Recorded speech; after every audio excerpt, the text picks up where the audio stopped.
नमस्कार दोस्तों, स्वागत है आपका एक बार फिर से हमारे YouTube channel the Pratibha coaching centre में। और आज की क्लास में हम बात करेंगे 12th क्लास के पॉलिटिकल साइंस के सेकंड बुक का चैप्टर नंबर फर्स्ट, जिसका नाम है राष्ट्र निर्माण की चुनौतियां। जब हमारा भारत स्वतंत्र हुआ, यानी कि अंग्रेजों की गुलामी के चंगुल से जब हम आजाद हुए, तो हमारे पास सबसे बड़ी जो चुनौती थी वो राष्ट्र को एक राष्ट्र बनाने की चुनौती थी। तो उस चुनौती को भारत ने किस तरीके से उसको सॉल्व किया, उसका हल निकाला, तो ये सारी चीजों के बारे में जो वो चुनौती हमारे सामने प्रकट हुई कि राष्ट्र निर्माण कैसे किया जाए, इन सारी चुनौतियों के बारे में हम अपने फर्स्ट चैप्टर में पढ़ेंगे, जिसका नाम ही है राष्ट्र निर्माण की चुनौतियां। जैसा कि आप लोगों को पता है कि पहले भारत को ब्रिटिश भारत के नाम से जाना जाता था, क्योंकि भारत जो था पहले दो पार्ट्स में डिवाइड था। एक तरफ वो वाला पार्ट था जिसमें देसी रियासतों के राजा शासन किया करते थे। हालांकि उन्होंने अंग्रेजों की हुकूमत को एक्सेप्ट किया हुआ था, लेकिन कहीं ना कहीं अभी भी वो राजा के पद पर रह के ही अपने आंतरिक रूप से शासन चला रहे थे। लेकिन एक स्थान ऐसा भी था भारत के अंदर जिस पर अंग्रेज डायरेक्ट रूल किया करते थे, और उस एरिया को ब्रिटिश भारत के नाम से जाना जाता था। अगर हम ब्रिटिश भारत की बात करते हैं, तो उस समय जो आजादी की लड़ाई लड़ रहे थे, उस समय भारत में दो सबसे प्रमुख पार्टियां हुआ करती थी, जिसमें से एक पार्टी का नाम था कांग्रेस पार्टी। भारत में सबसे पहले जो एक बड़ी पार्टी का जो निर्माण हुआ था, उस पार्टी का ही नाम कांग्रेस पार्टी था, जिसने सबसे पहले अंग्रेजों के खिलाफ स्वतंत्रता की बातों को अंग्रेजों के सामने प्रस्तुत किया भारतीय लोगों की तरफ से। उसके बाद भारत के अंदर एक और पार्टी का जन्म होता है, जिसे मुस्लिम लीग का नाम दिया जाता है। अगर मैं बात करूं कि भारत के अंदर ब्रिटिश भारत के समय कौन सी वो तो प्रमुख पार्टियां थी जो आजादी की लड़ाई लड़ रही थी अपने अपने लिए, अपने अपने धर्म के लिए या अपने व्यक्तियों के लिए, तो उस समय ब्रिटिश भारत में दो प्रकार की पार्टियां थी, एक कांग्रेस पार्टी थी और एक मुस्लिम लीग थी। जो मुस्लिम लीग पार्टी थी, ठीक है, ये मुस्लिम लीग पार्टी इसलिए बनाई गई थी क्योंकि मुस्लिम वर्ग के लोगों का या मुस्लिम वर्ग के कुछ नेताओं का ये कहना था कि भाई देखो, कांग्रेस पार्टी का निर्माण हालांकि वो 1885 में गया था, लेकिन उनको लगता था कि कांग्रेस पार्टी क्या है, हिंदुओं की पार्टी है, ये मुस्लिमों के हित की बात नहीं करती है। तो हमें अपने मुस्लिम भाइयों के लिए और अपने मुस्लिम वर्ग के लिए अपने हितों की बात करने के लिए एक अलग से मुस्लिमों के लिए क्या बनानी चाहिए, पार्टी बनानी चाहिए। तो मुस्लिम लीग की स्थापना मुस्लिम वर्ग के नेताओं ने 1906 में की, ताकि वो अपनी मांगों को अंग्रेजों के सामने प्रस्तुत कर सके। तो इसके चलते मुस्लिम वर्ग के लोगों के हित की बात को रखने के लिए मुस्लिम वर्ग के लोगों ने किसका निर्माण किया, मुस्लिम लीग का उन्होंने क्या किया, निर्माण किया। ठीक है, तो जो मुस्लिम लीग थी वो मुस्लिम वर्ग का नेतृत्व करती थी, जबकि जो कांग्रेस पार्टी थी, कांग्रेस पार्टी का कहना था कि भाई देखो, हम किसी भी एक पर्टिकुलर धर्म का नेतृत्व नहीं करते। जो कांग्रेस पार्टी है वो सभी पूरे भारतीयों की पार्टी, इसमें कोई एक धर्म को इंक्लूड हम नहीं करते कि तुम कहते हो कि हम हिंदुओं की पार्टी है या सिखों की पार्टी है या मुस्लिमों की पार्टी है।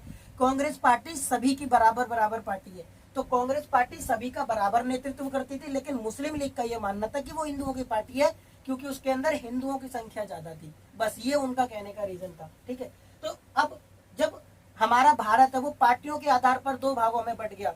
तो जब हम आजादी की लड़ाई लड़ रहे थे, तो आजादी का कुछ समय बाद 1937 में, मैंने 11th क्लास में आपको पढ़ाया था कि 1937 में प्रांतीय स्तर के चुनाव होते हैं भारत के अंदर, और उन चुनावों में कांग्रेस पार्टी को ज्यादा सीटें मिल जाती हैं, और उसके आधार पर जो मुस्लिम लीग के प्रमुख नेता थे, उनका नाम था मोहम्मद अली जिन्ना। उनको लगता था कि भारत के अंदर हिंदुओं का बोलबाला ज्यादा है, अगर कल को अंग्रेज हमको यहाँ से छोड़कर चले गए तो हम लोग किसके गुलाम बन जाएंगे, हिंदुओं के गुलाम बन जाएंगे। तो हमको क्या करना चाहिए, अपने मुस्लिम भाइयों को बचाने के लिए, अपने मुस्लिम वर्ग को बचाने के लिए हमको हिंदुओं से अलग राष्ट्र की मांग करनी चाहिए। तो 1940 में मोहम्मद अली जिन्ना ने मुस्लिम लीग की तरफ से एक सिद्धांत प्रस्तावित किया, और उस सिद्धांत का नाम था द्विराष्ट्रीय सिद्धांत। इसको टू नेशन थ्योरी के नाम से भी जाना जाता है। कभी कभी हिंदी में ही लिखा जाता है टू नेशन थ्योरी से आप क्या समझते हैं, तो याद रखना टू नेशन थ्योरी का मतलब होता है द्विराष्ट्रीय सिद्धांत। तो 1940 में द्विराष्ट्रीय सिद्धांत मोहम्मद अली जिन्ना द्वारा दिया गया।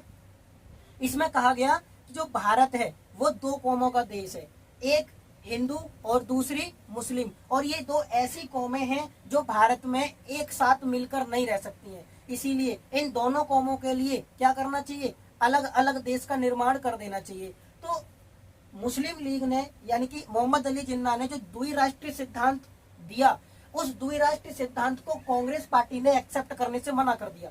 कांग्रेस पार्टी ने क्या बोला कि भाई हम द्विराष्ट्रीय सिद्धांत का विरोध करते हैं। जो तुम ये बेवकूफी वाली बात कर रहे हो कि भारत दो कौमों का देश है, इसमें दो कौमें एक साथ मिलकर नहीं रह सकती। अंग्रेजों के आने से पहले हजारों साल से भारत रहता आ रहे हैं, और जब से इस्लाम धर्म भारत में आया है तब से लेकर ये दोनों साथ में रहते आ रहे हैं। तुम होते कौन हो कि एकदम से आके बोलने वाले कि दो राष्ट्रों का, दो कौमों का देश है भारत, इसमें दोनों एक साथ नहीं रह सकते।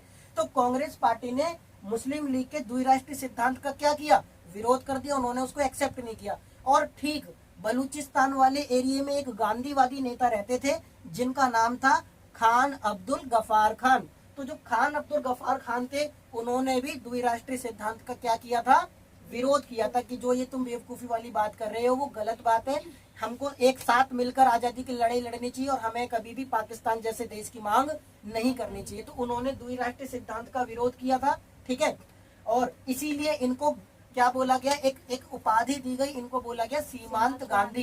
ये क्वेश्चन कई बार पूछा गया कि सीमांत गांधी किसे कहते हैं, तो याद रखना खान अब्दुल गफार खान को सीमांत गांधी के नाम से जाना जाता है। क्यों? क्योंकि इन्होंने एंड टाइम तक क्या किया था, द्विराष्ट्रीय सिद्धांत का विरोध किया था, पाकिस्तान बनाने को मना किया था, लेकिन बाद में इनकी बात को इतना ज्यादा महत्व नहीं दिया गया। हालांकि ये बहुत एक फेमस नेताओं में से एक थे, उस समय गांधीवादी नेता थे, ठीक है। तो ये सारी चीजें चल रही होती हैं, इतने में वर्ल्ड वॉर शुरू हो जाता है। और वर्ल्ड वॉर की आड़ में क्या होता है, अंग्रेजों ने हमसे मदद मांगते, लेकिन कांग्रेस पार्टी के नेता मदद की जो बात करते हैं वो मना कर देते हैं, क्योंकि पहले वर्ल्ड वॉर में हमने जो मदद की थी उसके इल्जाम में अंग्रेजों ने हमको क्या दे दिया था, अंग्रेजों ने बोला कि आप हमारी फर्स्ट वर्ल्ड वॉर जीतने में मदद करो, हम तुम्हें आजाद कर देंगे। आजादी तो दी नहीं, ऊपर से रोलेक्ट एक्ट दे दिया हमको, जलियांवाला कांड दे दिया हमको। तो गांधी जी और ये बाकी सभी नेता बहुत ज्यादा गुस्सा थे अंग्रेजों से। तो जब सेकंड वर्ल्ड वॉर में अंग्रेज हमसे मदद मांगने के लिए आए तो गांधी जी ने और कांग्रेस पार्टी ने साफ मना कर दिया। अब वो किसके पास जाएंगे, दूसरी पार्टी के पास। तो कहीं ना कहीं मुस्लिम लीग को उन्होंने इस चीज के लिए मंजूर कर लिया कि ठीक है, हम तुम्हारे लिए पाकिस्तान नामक राष्ट्र बनाएंगे, अगर तुम हमारी मदद करोगे। तो उसमें कुछ जो लोग होते हैं मुस्लिम लीग के, उनकी तरफ से कुछ लोग वहां पर लड़ने के लिए जाते हैं, ठीक है। तो इतने में जब वर्ल्ड वॉर चल रहा होता है 1942 में, गांधी जी यहाँ पर एक आंदोलन चलाते हैं। उस आंदोलन का नाम था भारत छोड़ो आंदोलन। क्या नाम था, भारत छोड़ो आंदोलन। हाँ, और इस भारत छोड़ो आंदोलन में गांधी जी एक नारा देते हैं। उस नारे को याद रखना, वैसे तो नहीं पूछा है आज तक, अगर पूछ ले तो गांधी जी ने यहाँ पर एक नारा दिया था, करो या मरो। भारत छोड़ो आंदोलन में गांधी जी ने कौन सा नारा दिया, करो या मरो। और एक और नारा था, अंग्रेजों भारत छोड़ो, एक ये भी नारा यहाँ पर दिया गया था। तो जब सारे कांग्रेस पार्टी के दिग्गज नेता भारत छोड़ो आंदोलन में संलग्न थे, तो अंग्रेजों ने इस भारत छोड़ो आंदोलन को दबाने के लिए एक निर्ममता की, एक दमनकारी नीति अपनाई। और जितने भी गांधीवादी नेता थे, जितने भी राजनीतिक नेता थे, उन सभी को पकड़ पकड़ कर कहाँ कर दिया, जेल में बंद कर दिया। जिसमें गांधी जी, पंडित नेहरू और सरदार पटेल जैसे दिग्गज नेता इसके अंदर क्या थे, शामिल थे, जिनको पकड़कर जेल में डाल दिया। अब मुस्लिम लीग को ये वही टाइम था जहां पर देखो, अब जितने भी कांग्रेस पार्टी के दिग्गज नेता हैं वो सारे के सारे नेता कहां पर चले गए, जेल में। मुस्लिम लीग का अब विरोध करने वाले कोई नहीं है। मुस्लिम लीग को यहाँ पर मौका मिल गया अपनी बात को लोगों के सामने रखना, क्योंकि अगर वो अपनी बात को रखेंगे तो कल को कांग्रेस पार्टी का नेता जाके वहां पर उसको मना कर देगा। तो सारे नेता जेल में, अब उनको भड़काने का टाइम मिल गया यहाँ पे। तो मोहम्मद अली जिन्ना ने और मुस्लिम लीग के नेताओं ने जाकर द्विराष्ट्रीय सिद्धांत का क्या किया, प्रचार किया, और सभी मुस्लिम भाइयों को पाकिस्तान बनाने के लिए राजी कर लिया, ठीक है।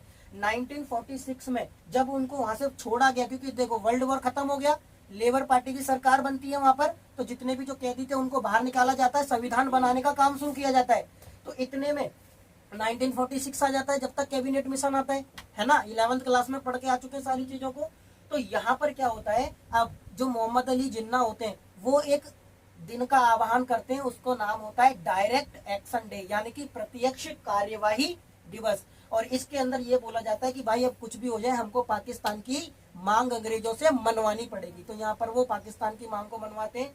लेकिन इसी समय में जो कांग्रेस पार्टी के जो नेता होते हैं वो इन सारी चीजों का अभी भी विरोध कर रहे होते हैं, लेकिन अब जनता का जो समर्थन होता है वो किसकी तरफ खिसक जाता है, मुस्लिम लीग की तरफ खिसक जाता है। और अंग्रेज कहीं ना कहीं अब क्या करते हैं, द्विराष्ट्रीय सिद्धांत को मान लेते हैं, और द्विराष्ट्रीय सिद्धांत के नाम पर ये ऐलान करते हैं कि भाई जब हम भारत को आजाद करेंगे तो भारत ही नहीं, भारत के साथ साथ एक और नया देश बनकर उभरेगा जिसका नाम होगा पाकिस्तान। जिसका नाम क्या होगा, तो जो विभाजन होगा, अब भाई भारत के अंदर तो कितने सालों से लोग रहते आ रहे थे साथ साथ मिलजुल कर, तो ये विभाजन होगा, ये विभाजन का आधार क्या रखा जाएगा, कैसे लोगों को बांटकर एक जगह से दूसरी जगह शिफ्ट किया जाएगा, ये बहुत सारी समस्याएं थी विभाजन करने में। अंग्रेजों ने सिर्फ ऐलान कर दिया, इनकी बात को मान लिया कि भाई ठीक है हम तुम्हारे लिए पाकिस्तान नामक देश बना देंगे, लेकिन उनके पास कोई भी रणनीति नहीं थी कि किस आधार पर पाकिस्तान का निर्माण किया जाएगा। गांधी जी और जैसे अनेक नेताओं ने पाकिस्तान की मांग को मानने से इनकार कर दिया, उन्होंने इस चीज का बहिष्कार किया, लेकिन उनकी बात को इतना ज्यादा महत्व नहीं दी गई, उनकी बात को इतना ज्यादा अंग्रेजों द्वारा इतनी इंपॉर्टेंस नहीं दी गई। ठीक है, तो यहाँ तक ये सारी चीजें चल रही थी 1946 के अंदर। यहाँ पे एक चीज और याद रखना है तुमको, जब भारत छोड़ो आंदोलन में भारत के सारे नेता कहाँ पर थे? जेल में। भारत के सारे नेता जब जेल में बंद थे, तो उस समय कुछ ऐसे नेता थे जो अंडरग्राउंड होकर भारत छोड़ो आंदोलन को चला रहे थे। अंडरग्राउंड का मतलब क्या होता है? छुपे रूप से। ठीक है, अंग्रेजों की नजर से बच के भारत छोड़ो आंदोलन को क्या कर रहे थे? चलाने का काम कर रहे थे। इसके अंदर दो नाम याद रखने तुमको, एक का नाम था जयप्रकाश नारायण, एक का नाम क्या था? एक का नाम था राम मनोहर लोहिया, राम मनोहर लोहिया। ठीक है, विनोबा भावे, विनोबा भावे, ये कुछ ऐसे नेता थे जो अंडरग्राउंड होकर क्या कर रहे थे? भारत छोड़ो आंदोलन को चलाने का काम कर रहे थे। देखना ये कहीं धुंधला तो नहीं हो गया? नहीं। हाँ फिर ठीक है। ठीक है, तो हमें इसके अंदर याद रखना है, जयप्रकाश नारायण का नाम याद रखना है, इनके बारे में आने वाले चैप्टर्स में हम पढ़ेंगे। तो जयप्रकाश नारायण ने कौन से आंदोलन में भाग लिया था? भारत छोड़ो आंदोलन में। किस तरीके से? अंडरग्राउंड होकर भारत छोड़ो आंदोलन को चलाने का काम किया था। यहीं से जयप्रकाश नारायण क्या बन गए थे? एक प्रमुख नेता बनकर उभरे थे। क्या बनकर उभरे थे? एक प्रमुख नेता बनकर उभरे थे। इतना याद रखना है तुमको जयप्रकाश नारायण के बारे में। इसके बारे में हम अगला जो चौथा पांचवा चैप्टर होगा हमारा, उसके बारे में, इनके बारे में बात करेंगे आपातकाल वाले चैप्टर के अंदर। ठीक है, अच्छी तरीके से। तो मुस्लिम लीग की बातों को अंग्रेजों ने क्या कर लिया था? उनकी मांग को एक्सेप्ट कर लिया था, और वो रेडी थे कि भाई हम ब्रिटिश भारत को विभाजित करके उसको दो भागों में डिवाइड करेंगे, यानी कि हम एक तरफ भारत और एक तरफ पाकिस्तान का निर्माण करेंगे। इस बात को अंग्रेजों ने 3 जून 1947 को एक्सेप्ट कर लिया, स्वीकार कर लिया, और लोगों के सामने उसको प्रस्तावित भी कर दिया। ठीक है, अब जब पाकिस्तान का निर्माण भारत को, यानी कि ब्रिटिश भारत को तोड़कर कर दिया जाएगा, तो अब जो विभाजन का जो आधार होगा, भाई विभाजन किस आधार पर होगा? सबसे बड़ी प्रॉब्लम तो यही थी कि भारत में जो विभाजन का आधार रखा जाएगा वो किस आधार पर विभाजन किया जाएगा? भाई तुम भौगोलिक आधार पर विभाजन कर रहे हो, या तुम भाई जनसंख्या के आधार पर, या तुम फिर किसी और सिस्टम के आधार पर, या किसी और चीज के आधार पर विभाजन कर रहे हो। तो भारत का विभाजन करना अपने आप में एक बहुत बड़ी टेढ़ी खीर थी। अंग्रेजों को खुद नहीं पता था कि किस तरीके से इसका विभाजन किया जाएगा, उन्होंने तो बस उसकी मांग को एक्सेप्ट कर लिया कि कैसे भी करके भारत के 2 टुकड़े हो जाए, है ना। चलो, तो अब होता क्या है, अंग्रेज अब ब्रिटेन में फोन लगाते हैं, जो यहाँ के वायसराय होते हैं। ठीक है, ब्रिटेन में फोन लगाते हैं और ब्रिटेन की संसद में जाकर बोलते हैं कि भाई कोई एक ऐसा व्यक्ति भेजो इंडिया के अंदर जो भारत के विभाजन को सोल्व कर सके, क्योंकि यहाँ पर जो स्थिति है वो बहुत ज्यादा क्या है, बहुत ज्यादा ऐसी स्थिति हो गई है कि अब कुछ भी हो सकता है यहाँ पर, हमको जल्दी से यहाँ पर से क्या करना है, निकलना है। ठीक है, तो अब अंग्रेज क्या करते हैं, अंग्रेज वहां से एक व्यक्ति को भेजते हैं। याद रखना, उस व्यक्ति का नाम पूछता है तुमसे। ठीक है, उस व्यक्ति ने आज से पहले जितने भी काम किए थे वो इसी चीज के काम किए थे कि भाई किसी चीज को विभाजित करना है, क्या करना है, ये नहीं करना, वो करना है। ये जितने भी तरह के जो काम थे विभाजन से संबंधित जो काम किया करते थे, उन व्यक्ति का नाम था सर रेडक्लिफ। क्या नाम था? क्या नाम था उनका? तो रेडक्लिफ को, जो इतने दिग्गज थे अपने इन कामों के लिए, जिस काम के वो एक्सपर्ट थे, उनको बुलाया गया भारत के अंदर कि आओ भाई तुम भारत के अंदर क्या करना है, तुमको विभाजन करा रहे, ये तो मेरा रोज का काम है, 2 मिनट में काम कर दूंगा विभाजन का। रेडक्लिफ आते हैं भारत के अंदर, भारत के अंदर आते हैं, भारत के अंदर भ्रमण करते हैं, पूरे भारत को घूमते हैं। अब भाई रेडक्लिफ का दिमाग खराब कि ऐसी सिचुएशन तो मैंने कभी जिंदगी में नहीं देखी, ऐसा केस लाइफ में उनका पहला केस था। अब रेडक्लिफ को भी समझ में ना आई कि कैसे विभाजन किया जाए भारत का, उनको आधार ही नहीं मिल रहा है कि किस आधार पर विभाजन करूं। अब रेडक्लिफ वापस जाएंगे बिना विभाजन किए तो बेइज्जती होगी कि तुम जिस चीज के एक्सपर्ट थे तुमसे वही नहीं हो रहा, तो तुमने पढ़ाई, जैसे मम्मी बोलती है ना, तू किस चीज की पढ़ाई करी जब तू ये एक नंबर ही याद नहीं कर सकती, तो कभी कभी ऐसा डायलॉग मार देते हैं घर वाले। तो रेडक्लिफ की क्या हो सकती थी, बेइज्जती हो सकती थी। भाई रेड क्लिफ ने कुछ नहीं देखा, अपने रिस्पेक्ट को बचाने के लिए उसने क्या किया, एक मैप लिया भारत का, ऐसे करके मैप लिया, और मैप लेने के बाद उसने देखा कि भाई भारत के अंदर देखो जो विभाजन की मांग हो रही है वो जनसंख्या को लेकर हो रही है, कि एक मुस्लिम जनसंख्या है, मुस्लिम कम्युनिटी है, और एक हिंदू कम्युनिटी है ना। तो उसने पहले ये तय किया कि भाई ऐसे कौन कौन सी जगह हैं जहां पर मुस्लिम कम्युनिटी सबसे ज्यादा तादाद में रह रही है। तो ऐसा तो वैसे तो कोई इलाका नहीं था जिस एक इलाके में केवल मुस्लिम वर्ग के लोग रह रहे हो, संपूर्ण भारत में मिक्स रह रहे थे। ये पूरा का पूरा क्या बना हुआ था, भारत की जनसंख्या मिक्स वेज बनी हुई थी, है ना। तो अब उनको कोई आधार नहीं मिला, तो ऐसे उनको दो इलाके दिखे। अब रेड क्लिफ के दिमाग की बत्ती जली और उन्होंने क्या किया, ऐसे दो इलाकों को पकड़ा। एक इलाका पश्चिम में, एक इलाका किधर था, एक इलाका पूर्व में, ठीक है। तो उन्होंने तय किया कि भाई देखो भारत का जो केस है ना वो थोड़ा ट्रिपिकल है ना। तो हमको क्या करना पड़ेगा, कोई एक जगह को काट कर हम पाकिस्तान नहीं बना सकते, हमको क्या करना पड़ेगा, पाकिस्तान को दो हिस्सों में बनाकर उसको निर्मित करना पड़ेगा।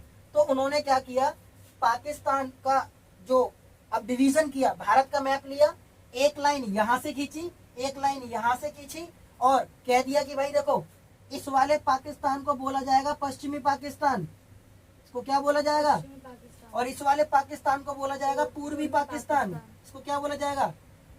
यानी कि जो पाकिस्तान होगा वो अब दो हिस्सों में होगा, ठीक है। इस तरीके से पाकिस्तान का क्या किया गया, विभाजन किया गया, उसका निर्माण किया गया, मतलब पाकिस्तान का निर्माण किया गया। विभाजन किसका किया गया, भारत का किया गया।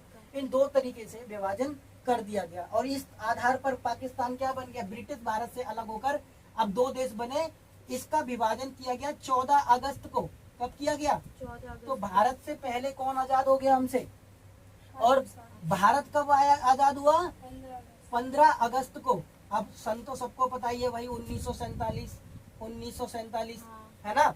तो 14 अगस्त 1947 को भारत से अलग होकर क्या बना, पाकिस्तान बना। तो 14 अगस्त के दिन को याद रखना विभाजन के दिवस के रूप में मनाते हैं हम। हमारे जो प्रधानमंत्री हैं श्री नरेंद्र मोदी जी ने 14 अगस्त के दिन को किस दिन के नाम से अब बनाया जाता है, विभाजन दिवस के रूप में मनाया जाता है, पार्टीशन डे, ठीक है। चलो, तो अब क्या हो गया था, पाकिस्तान का निर्माण हो गया था। अब जो विभाजन हुआ था ये तय तो हुआ और ये कर भी दिया, लेकिन इस विभाजन को करने में, इसको स्वीकार करने में बहुत सारी दिक्कतों का सामना था, ठीक है। विभाजन का आधार किसको रखा गया, धार्मिक बहुसंख्या को, और इसके आधार पर विभाजन भी कर दिया गया। लेकिन इस विभाजन में बहुत सारी समस्याएं थी। पहली समस्या क्या थी, सबसे पहली समस्या थी, कोई भी इलाका, भारत के अंदर ऐसा कोई भी इलाका नहीं था जिसमें मुस्लिम वर्ग बहुत तादाद में रहता हो, बहुत ज्यादा तादाद में रहता हो, ठीक है। यहाँ पर कुछ इलाके ऐसे थे जिनमें हिंदू ज्यादा हैं, कुछ इलाके ऐसे थे जिसमें मुस्लिम इलाके हैं, लेकिन उन इलाकों को अलग नहीं किया जा सकता था, ठीक है, बहुसंख्या के आधार पर। सभी मुस्लिम वर्ग पाकिस्तान को जाने को भी रेडी नहीं थे, जिसमें खान अब्दुल गफार खान का नाम आता है, और भी बहुत सारे ऐसे नेता थे जो चाहते थे कि भाई नहीं, हम जहाँ पर है हमको वहीं रहने दो, हम नहीं जाना चाहते वहां पर, ठीक है। तो ये भी एक समस्या थी धार्मिक आधार पर विभाजन करने की, कि जब भाई विभाजन हो जाएगा तो सारे जो मुसलमान इंडिया में रहते हैं वो पाकिस्तान चले जाओ, क्योंकि पाकिस्तान का निर्माण तो मुस्लिम आधार पर ही हुआ है।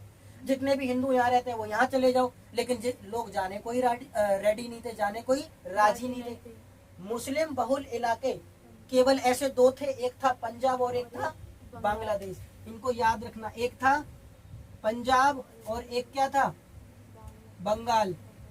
बांग्लादेश तो अभी बना ही नहीं है, क्या था, एक था पंजाब और एक था बंगाल। अब इन दोनों राज्यों को काटकर क्या किया गया, पाकिस्तान का निर्माण कर तो दिया था रेड क्लिफ ने, लेकिन इसमें भी समस्या थी। समस्या ये थी कि ये दोनों, एक पश्चिम दिशा में था और एक पूर्व दिशा में था, और इन दोनों के बीच में सबसे बड़ा डिफरेंट था भारत के भूभाग का। अब ऐसा तो नहीं है कि भाई देखो, अगर ऐसा होता कि देखो इस एरिया को काट के बना दिया तो कोई दिक्कत नहीं है, भारत यहाँ से यहाँ तक पूरा भारत हो जाएगा। अगर इस एरिया को काट कर बना देते तो भी कोई दिक्कत नहीं थी, भारत का पार्ट हो जाएगा। अब इसके दो हिस्से कर दिए गए इन्होंने, तो सबसे बड़ी दिक्कत ये थी कि ये लोग यहाँ पे जाएंगे और ये लोग यहाँ जाएंगे, तो बीच में तो भारत पड़ रहा है, कैसे जाएंगे, रास्ता थोड़ी देगा अपने घर से जाने का। तो ये भी समस्या थी कि इन दोनों इलाकों को एक नहीं किया जा सकता था। धार्मिकता के आधार पर विभाजन करने में ये एक सबसे बड़ी समस्या थी। कि दो इलाकों को कोई ऐसा तरीका नहीं था कि उनको उठाकर एक जगह पर मिक्स किया जा सके। ठीक है। विस्थापन की समस्या, धार्मिक आधार पर विभाजन की एक और समस्या ये थी कि जब विभाजन कर दिया जाएगा तो जो ये लोग एक जगह से दूसरी जगह पर विस्थापित होंगे तो ये यहाँ पर आकर कहाँ रहेंगे भाई, इनका तो कोई ठिकाना ही नहीं है। ये तो पीढ़ी दर पीढ़ी पाकिस्तान वाले लोग पाकिस्तान में रहते आ रहे थे, क्योंकि पाकिस्तान जैसी कोई चीज ही नहीं थी पहले, ये तो इंडिया ही समझ के रह रहे थे, है ना। तो जब ये अपना घर द्वार छोड़कर भारत वाले पार्ट में जाएंगे, जो अब भारत बन गया है ना, तो वहां पर इनको कौन रखेगा अपने घर में, कौन इनको जमीन देगा। जैसे तुम हो, तुम यहाँ से विस्थापित होकर जाओ, जैसे मान लो हमारे यहाँ पे ये मकान वगैरह टूट जाते हैं, हम यहाँ से विस्थापित होकर पाकिस्तान में जाते हैं, तो कोई पाकिस्तान वाला हमको रख लेगा वहाँ पे? वो कहेगा कहाँ से आया भाई, निकल, जहाँ पे था वहीं रहे। बेशक तुम अब उसकी नागरिकता तुमको मिल रही है, पाकिस्तान बन गया है, लेकिन हमको वो एक्सेप्ट नहीं करेंगे। तो ये विस्थापन की जो समस्या थी भाई, इसको कैसे सोल्व किया जाए, ये भी सबसे बड़ी समस्या थी। तो याद रखना, धार्मिकता के आधार पर विभाजन की प्रमुख समस्याएं क्या थी। कोई भी इलाका ऐसा नहीं था जो इलाका केवल मुस्लिम बहुल इलाका हो, सभी लोग मिक्स होकर रहते थे, तो विभाजन करना बहुत मुश्किल था। दूसरा, सभी मुस्लिम वर्ग पाकिस्तान में जाने को भी रेडी नहीं थे, वो चाहते थे कि वो जहां पर है मैं वहीं पर रहना चाहता हूँ। मुस्लिम बहुल इलाके पंजाब और बंगाल थे केवल, ठीक है। और पंजाब और बंगाल में भी कुछ इलाके ऐसे थे जहां पर हिंदू ज्यादा थे, मुस्लिम तो थे, लेकिन कुछ इलाके ऐसे थे जहां पर केवल हिंदू ही हिंदू ज्यादा थे। भाग मिल्खा भाग देखी है? नहीं देखी। शुरू का सीन देखो उसका, कैसे वहां से वो भाग के आता है मिल्खा, और जब जाके भारत के अंदर आके फिर वो गोल्ड मेडल जीतता है, तो वो कहानी दिखाई गई है विभाजन के दौरान। गदर मूवी देखी होगी तुमने, गदर मूवी में देखा होगा कैसे वहां से हिंदू बहुल जो लोग होते हैं वो भाग कर आते हैं, क्योंकि वहां पे इतने दंगे फैल जाते हैं। ये एक बहुत बड़ी दुविधा थी उस समय, हमारे देश का सबसे बड़ा संकट था। तो बहुत इसे कहते हैं कि एकदम दर्दनाक कहानियों में से एक है वो भारत का विभाजन वाला दिन। ठीक है। तो अंग्रेजों ने 3 जून 1947 को ये स्वीकार किया कि भाई हम भारत को विभाजित करके पाकिस्तान का निर्माण करेंगे। और जैसे ही 14 अगस्त 1947 का दिन आया, उन्होंने इस डेट को डिसाइड किया था कि हम 14 अगस्त वाले दिन भारत से अलग करके पाकिस्तान का क्या करेंगे, निर्माण करेंगे। और जैसा कि उन्होंने किया भी, तो पाकिस्तान का निर्माण कब हुआ? 14 अगस्त 1947 को। और उसके एक दिन बाद क्या कर दिया जाएगा, भारत को अंग्रेजी चंगुल से यानी कि ब्रिटिश साम्राज्य से क्या मिल जाएगी, आज़ादी मिल जाएगी। तो 15 अगस्त 1947 को भारत को क्या मिल जाएगी, आज़ादी। तो 15 अगस्त 1947 को हम क्या मनाते हैं, अपना 15 अगस्त यानी कि स्वतंत्रता दिवस मनाते हैं। तो जैसे ही 15 अगस्त को हमारा देश आज़ाद होने वाला था, अब उस दिन जो भारत के प्रधानमंत्री थे, पहले प्रधानमंत्री, और जितने भी जो दिग्गज नेता थे जिन्होंने इतनी सालों से स्वतंत्रता की लड़ाई लड़ी थी, और ये दिन देखने के लिए बैठे थे कि एक दिन भारत क्या होगा, अंग्रेजी चंगुल से आज़ाद होगा और हम स्वतंत्र भारत में स्वतंत्रता की सांस लेंगे, है ना। अपना खुद का भारत होगा, अपने सपनों का भारत होगा। तो इस एक्साइटमेंट में जो दिग्गज नेता थे उनको पूरी रात नींद नहीं आई। 12 बजने का क्या कर रहे थे वो, जैसे हम बर्थडे बनाने का क्या करते हैं, वेट करते हैं भाई 12 बजेंगे मेरा बर्थडे आएगा, और 12 बजे तुरंत क्या कर दूंगा भाई, सेलिब्रेशन के फोटो लगाऊंगा, स्टेटस लगाऊंगा। आजकल के लोग ये सारी चीजें करते हैं, लेकिन उस समय जब स्वतंत्रता की आज़ादी हमको मिलने वाली थी, पूरी रात कोई नहीं सोया। पंडित जवाहरलाल नेहरू ने क्या किया कि सबको रात में ही बुला लिया, जो संविधान सभा की बैठक थी, और रात में ही 12 बजने का उन्होंने क्या किया, इंतजार किया। जैसे ही 12 बजे, और 12 बजते ही संविधान सभा को संबोधित करते हुए जो हमारे भारत के पहले प्रधानमंत्री थे पंडित जवाहरलाल नेहरू, उन्होंने एक भाषण दिया। क्या दिया? एक भाषण दिया। और वो जो भाषण दिया वो रात्रि 12 बजे के करीब दिया, तो इसीलिए इसको 14-15 अगस्त की रात्रि में दिया गया भाषण के नाम से जानते हैं। तो जो भाषण दिया उस भाषण का नाम था भाग्यवधू से चिर प्रतीक्षित भेंट। इसको ट्रिस्ट विद डेस्टिनी के नाम से भी जाना जाता है। तो पंडित जवाहरलाल नेहरू 14-15 अगस्त की मध्य रात्रि को दिया जाने वाले भाषण का क्या नाम था, तो भाग्यवधू से चित प्रतीक्षित भेंट इस भाषण का नाम था। अब इस भाषण के दौरान संविधान सभा को संबोधित करते हुए 3 बातों पर सहमति बनी। पहली सहमति ये बनी कि इसके अंदर ये तय किया गया कि भाई देखो भारत अब हो गया है आजाद, तो भारत के अंदर जो शासन व्यवस्था चलेगी, पहले तो अंग्रेजों ने जैसे चला ली वैसे चल गई, लेकिन आगे भारत की जितनी भी शासन व्यवस्था को चलाया जाएगा वो लोकतांत्रिक तरीके से चलाया जाएगा। कैसे चलाया जाएगा? लोकतांत्रिक तरीके से चलाया जाएगा। दूसरी इसकी इस बात पर सहमति बनी कि भाई देखो भारत के अंदर सभी व्यक्तियों के लिए वोट का क्या दिया जाएगा, अधिकार दिया जाएगा। यानी कि जो व्यक्ति, चाहे वो महिला है चाहे वो पुरुष है, जिसने 18 या जितना भी आयु उस समय रखा गया, उस समय 21 वर्ष रखी गई थी कि जितने भी भारत के अंदर नागरिक हैं जो 21 वर्ष की आयु प्राप्त कर चुके हैं उनको वोट डालने का अधिकार होगा। यानी कि उनको सार्वभौमिक वयस्क मताधिकार दिया जाएगा। इस बात पर सहमति बनी और इस बात पर भी सहमति बनी उस राज्य की सरकार सभी के लिए, सभी के विकास के लिए समान आर्थिक विकास की नीतियां बनाएगी। ऐसा नहीं होगा कि जो अमीर तबका है उसके लिए अलग नीति, गरीब तबका है उसके लिए अलग नीति, कोई हिंदू है तो अलग नीति, कोई मुस्लिम है तो अलग नीति, ऐसा नहीं होगा।